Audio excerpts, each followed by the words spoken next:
Hello everyone, Jack here, back again with another MK48 tier list video, this time for the big boys in the game, the Dreadnoughts, Cruisers, and Battleships. In real life, Dreadnought refers to large, early 20th century battleships with steam turbine propulsion, an impressive number of heavy caliber guns, and significant armor. This class is named after the British HMS Dreadnought, the first ship of this type. The battleship is an interesting term, as it was used prior to Dreadnought and after. In the context of MK48 though, it means the same things. Big ships with lots of guns. The last type of big boy ship is the cruiser, halfway between the medium-sized jack-of-all-trades destroyer and the huge big gunned battleship. It still relies on guns, but often has some torpedoes or missiles on its own. In real life and in game, these ships struggle to torpedoes, and in the later half of the 20th century, guided missiles as well. This is a tier list for how these ships do on their own, and as you'll see, they often struggle without a support ship. The first big boy ship you can play as comes at tier 3 with the España, classified as a Dreadnought. It has the most health in this tier, but it's also the slowest and a very big target. It only has guns, making it very weak to sub, but at least it has 8 guns, which allows you to dish out decent damage. One downside, however, is the poor gun layout, which makes it hard to fire more than 4 shots at one enemy without having to twist your entire ship around. So, in theory, its large size and slow speed is compensated by its firepower, but in actuality, it's kind of difficult to make use of all the guns. It does have a good amount of health, however. This ship is only good at medium range against same or lesser tier ships. If you can upgrade to it and be able to use its guns without having to travel anywhere, it can be okay. But if you have to sail anywhere, it's absolutely ass. C+, I would rather use the OSHA in almost every scenario.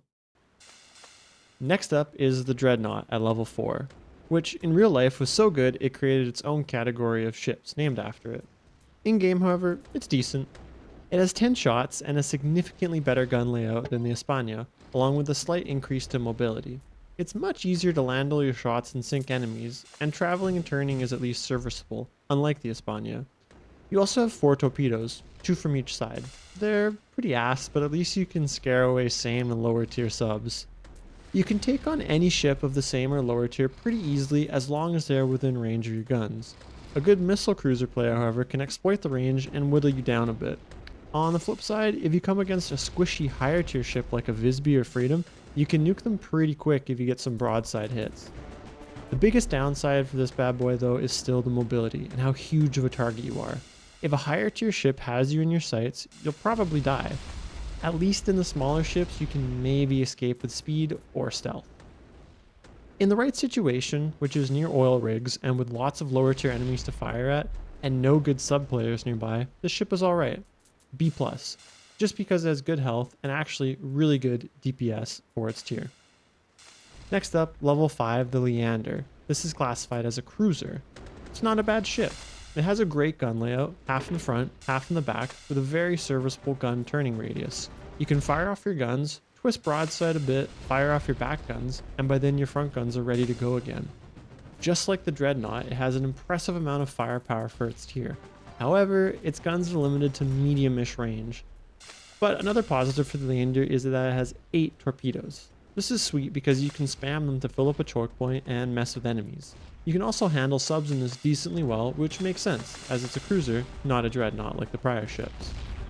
So it's nice to get rid of one vulnerability in these ships because you can deal with the subs, but unfortunately you start getting some long-range missile ships like the Arleigh Burke at this tier, which you're very vulnerable to as you have no anti-air capability.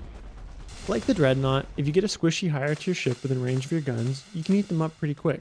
But if you're out of range and they can hit you, you're a pretty easy target.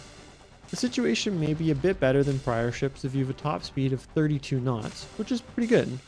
The ship is amazing at killing lower tier ships because you have so many guns and a quick reload, and it's pretty good at killing same or higher tier ships within range, but very weak if you can get sniped as you're so easy to hit. I'll give this one a B+. I'd use it if I needed to get into a shoot-off with another armored ship, or if there are lots of noob ships that blow up, but most of the time I'd go with the Arleigh Burke for tier 5. Tier 6 we have another cruiser, the Town, which is basically just the Leander, but a bit upgraded for tier 6. You have 4 more guns, but they are the same as last tier. The positioning is a bit better, as now you have the extra shots at the front of the ship, making it a bit easier to take down targets. You have a little bit more health, but less torpedoes. Same speed, but you're longer and fatter. You also have a plane! What? But it doesn't really do anything, to be honest. Unguided torpedoes from planes are kinda ass unless you have a whole squadron of them like the aircraft carrier, as trying to control the planes isn't really worth messing up aiming your guns. The ship isn't terrible, but for its tier, it isn't amazing. It's only passable. Despite the upgrade to guns, it doesn't feel like it has the crazy damage for its tier like the Leander and Dreadnought do. If you're already using the Leander, you may as well upgrade because the guns are a bit better, or if you need to have a close to medium range gunfight. Beyond that though, I would most likely use a different ship for this tier, like the aircraft carrier. Subs and missile cruisers are a lot stronger at tier 6, so this ship becomes worse just because it has mediocre defenses against these more important threats. B-. For level 7, we have our first battleship, the Bismarck. This guy has 8 guns and 2 planes. If there's any subs around, you're pretty much screwed unless you get really good shots off with your planes and the sub doesn't have a full clip of torpedoes to nut on you with. You have a lot of health, high torpedo resistance, and guns that travel a really long distance. On the negative side, again, you're a huge target. I find in these later tier battleships one of the most common ways to die is 1, subs, and 2, getting nuked from missiles off screen, just like these ships in real life are vulnerable to these things. Having anti-air missiles like destroyers have is actually really important for long-term survival.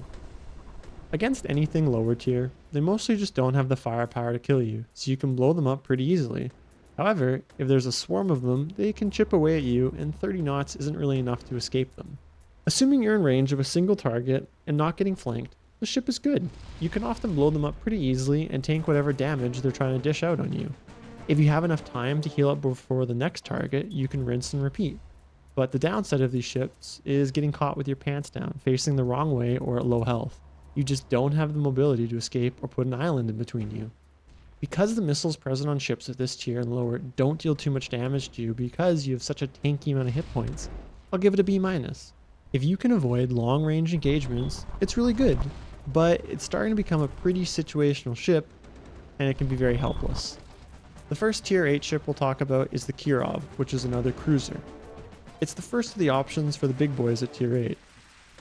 Its main weapon is the granite missile, of which it has 8 of them. These things are awesome. You can reliably clip out anything tier 6 and below, and you can 2-shot all the level 1s and 2s, which make up most of the traffic on the ocean. This makes it pretty easy to farm XP, especially because you don't have to aim. The trouble with this ship is that it's pretty much a one-trick pony. It has 2 guns on the back of the ship that are absolute garbage. They do basically nothing and have some of the worst aiming radiuses in the game. The 8 torpedoes are good in theory, but in practice they're just too slow and suck. I find that they just don't really do anything, unlike the Leander's torpedoes back in tier 5. You have 1 helicopter, which is nice, but just like the town of Bismarck, 1 or 2 planes/helicopters isn't really enough to do anything, and it just takes away from your aim. One positive it does have, however, is the 6 anti-air missiles, which help take away from the vulnerability all the prior ships suffered from. The ship has good health, decent speed, and if you can keep your distance from anything your own tier or greater, it really is good for farming. However, I find that it is mediocre at killing anything greater than tier 7 unless you get a surprise barrage on them. Most ships at this point have anti-air missiles, so if they manage to block even just a few, they will stay alive and the battle turns into a real slugfest. You do have a lot of health though, so you may survive long enough to launch a few more missiles, but in fair one-on-one combat, it's really no sure thing if you will win. You can take out a battleship if you stay out of range, but head-to-head they can tank your missiles and most likely kill you. So if you keep your distance from other ships, the Kirov is pretty good, but at close range it's pretty lacking. I am giving it a B-. I'd rather choose the Zumwalt in almost all situations. Next up, we have the level 8 Montana and the level 9 Yamato, which are both battleships. They're very similar, so I'm going to talk about them together. They both have amazing guns. They're accurate, their shots travel a very long distance, and they deal a ton of damage. But that's basically all you have.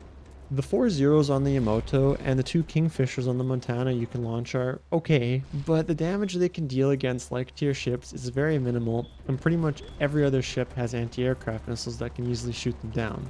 I find that they can help defend against subs, but they're often not enough to deter them.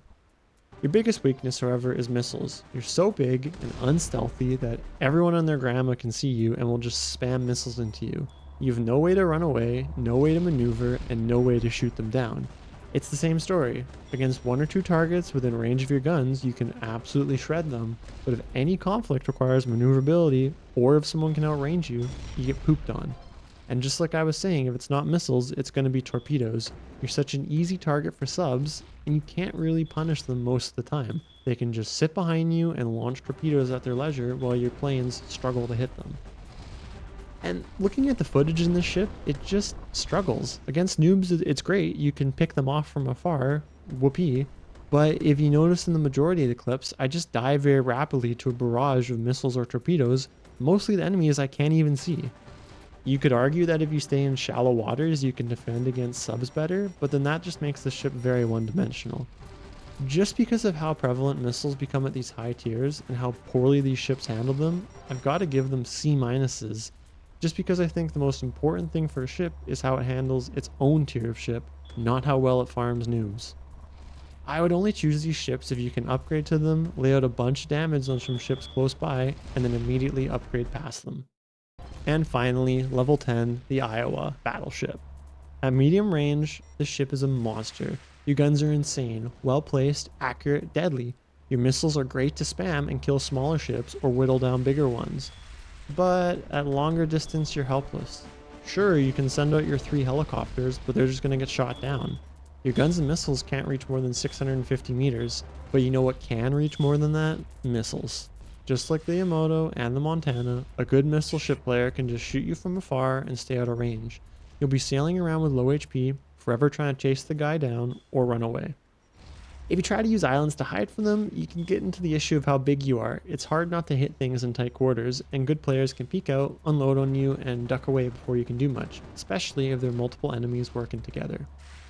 You have some defense against subs. The 3 helicopters can dish out okay damage with their guided torpedoes, but if a sub keeps their distance in deep waters, you just won't spot them, and they can keep spamming torpedoes at you. What I will say though is that the ship does have great health, and insane firepower at the right distance. Even if you have a persistent missile cruiser spamming missiles at you, if you keep picking off lower tier ships, grabbing their crates, and sailing by oil rigs, you can just stay alive and keep farming score. Because of that, I'll give it a B-. Overall, I would say battleships are one of the worst ships as a solo player. You're just so vulnerable to so many types of enemies.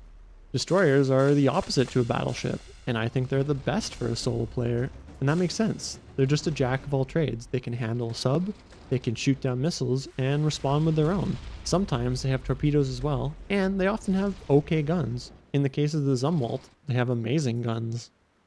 Compare this to a battleship. They suck against missiles and subs, they're terrible at long range, mediocre at short range where you have to maneuver. Their only strength is at a medium range, where, to be fair, they are absolute monsters. But in-game, just like real life, you have to be able to respond to a wide range of conditions, not just excel in the narrow boundaries you set for yourself. Because of that, battleships and their cousins are C-tier ships. Thank you so much for watching. Take care.